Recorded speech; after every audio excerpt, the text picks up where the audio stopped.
The postmodernists, they're the logical conclusion of the Nietzschean dilemma.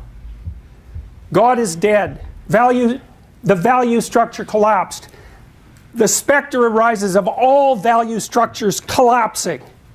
That's the postmodernist dogma. All value structures have collapsed.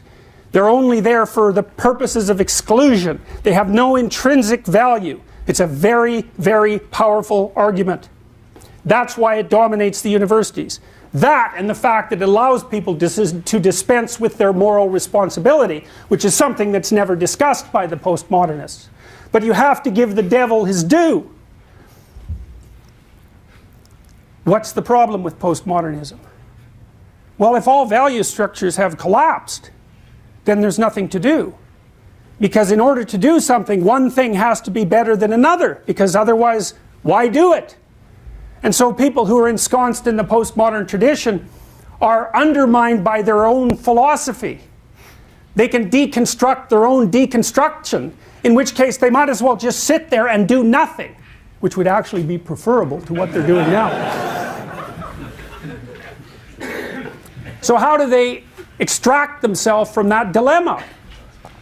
They do it illogically, but they don't care. Because the postmodernists, first of all, don't believe in logic. That's a reflection of the logos, which they've dispensed with. Dialogue they don't believe in, because that's a reflection of the logos, which they've dispensed with. Logic and dialogue are irrelevant. Well, that does bring up the problem of what to do. Well, the postmodernists finesse that by reverting to the Marxist doctrines from which postmodernism emerged.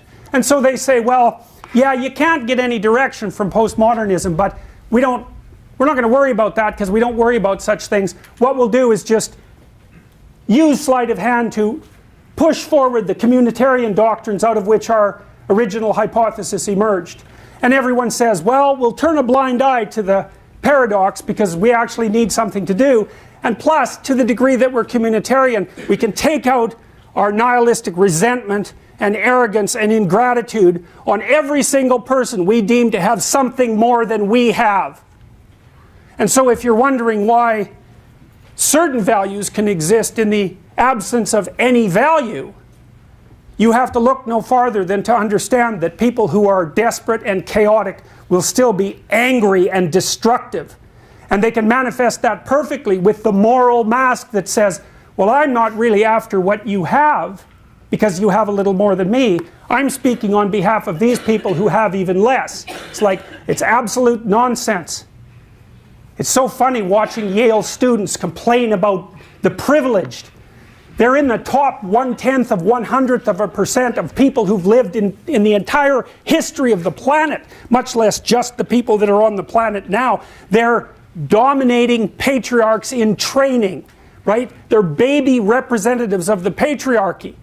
And all they do is complain about that tiny, tiny, infinitesimal fraction of people who have slightly more than they have now. It's appalling.